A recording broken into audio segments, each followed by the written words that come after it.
നമസ്കാരം ഗൈസ്. നമ്മൾ ഈ വളമിടുന്നതുമായി ബന്ധപ്പെട്ട ഒരു അഭിപ്രായം ഇദ്ദേഹത്തിനോട് ചോദിച്ചു, അതിനൊരു ഉപദേശം ചോദിച്ചതാണ്. അപ്പോൾ അത് വിശദമായി അദ്ദേഹം പറഞ്ഞു തരുന്നുണ്ട്. അപ്പോൾ പറഞ്ഞു കേട്ടോ. വാഴക്കന്ന് നമ്മൾ കുഴിച്ച് വയ്ക്കുമ്പോഴത്തേക്ക് ഇതിൻ്റെ ഒരു സെക്യൂരിറ്റി ആയിട്ട് ചെറിയ ഉള്ളക്കുഴിയിൽ വേപ്പമുണ്ണാക്കും എല്ലുപൊടിയും ഒരു 150 ഗ്രാം വീതമായിട്ട് ഇളക്കി ഇതിനെ ആ ഉള്ളക്കുഴിയിൽ വെച്ച് തന്നെ ഉറപ്പിച്ച് കഴിഞ്ഞാൽ നമ്മൾ അധികം വെള്ളം ഒഴിക്കരുത്. മണ്ണിൽ നനവുണ്ടെങ്കിൽ ആ നനവിൽ ഇവൻ പൊടിച്ച് വരണം. ഒരുപാട് വെള്ളം ഒഴിച്ച് കഴിഞ്ഞാൽ വാഴക്കന്ന് അഴിയും. അപ്പോൾ ഇത് പൊടിപ്പ് വന്ന് 3 ഇല വന്നു കഴിഞ്ഞാൽ നമ്മൾ അടുത്ത വളപ്രയോഗം രാസവളമോ ജൈവവളമോ ഉപയോഗിക്കും. ഇപ്പോൾ രാസവളമാണ് പൊതുവേ കർഷകർ ഉപയോഗിച്ചുകൊണ്ടിരിക്കുന്നത്. ഈ രാസവളത്തിൽ തന്നെ നമ്മൾ ആദ്യത്തെ വളം യൂറിയ, പൊട്ടാഷ് രണ്ടും കൂടെ ചേർത്ത് 200 ഗ്രാം 100 ഗ്രാം വീതം 200 ഗ്രാം, അത് ആദ്യ വളം.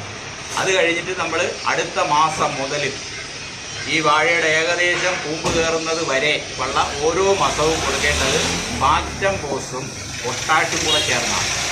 ഒരിക്കലും മറ്റ് രാസവളങ്ങൾ 18 മിക്സർ ഇതൊക്കെ വളക്കടക്കാർ നിർദ്ദേശിക്കും.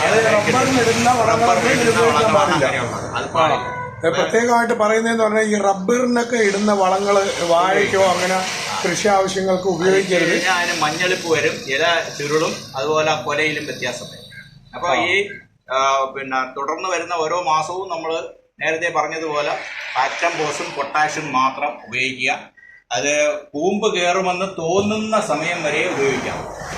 കൂമ്പ് കയറുക എന്ന് പറഞ്ഞാൽ വാഴയിലെ ചുവട് വണ്ണം വയ്ക്കും, അതുപോലെ കുറുകിയ ഇല വരും, അതുവരെ ഉപയോഗിക്കുക. അതിന് മുന്നോട്ട് കൊടുത്തു കഴിഞ്ഞാൽ കൂമ്പ് ഒടിഞ്ഞ് തറയിൽ വീഴാൻ ചാൻസ് വരും. അപ്പോൾ ആ കൂമ്പ് കയറുമെന്ന് തോന്നുന്ന സമയം വരാം നല്ല വിളവ് ലഭിക്കും. ഏത് വാഴയായിരുന്നാലും മാസത്തിൽ ഒരു വളം കൊടുത്തു കഴിഞ്ഞാൽ നമുക്ക് നല്ല വിളവ്. ഗെയ്സ്, അപ്പോൾ നമുക്കൊരു നല്ലൊരു ഉപദേശവും ഇദ്ദേഹത്തിൽ നിന്ന് കിട്ടിയിട്ടുണ്ട്. നമ്മളെ ജോലിക്ക് വരുന്ന അമ്മനോടും എല്ലാവരോടും ഇവിടെ കസ്റ്റമേഴ്സ് ആയിട്ടുള്ളവരും ഒക്കെ കേട്ടിട്ടുണ്ട്. സാധനം വാങ്ങിച്ചിട്ട് നിൽക്കുന്നവരാണ് ഇവരെല്ലാവരും, അവരൊക്കെ കേട്ടിട്ടുണ്ട്. അപ്പോൾ നല്ലൊരു ഉപദേശമാണ് കിട്ടിയിട്ടുള്ളത്.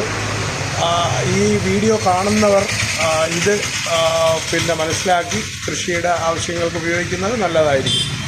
അപ്പോൾ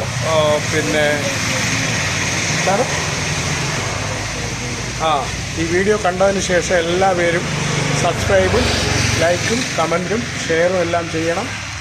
okay guys, signing off Muniyur.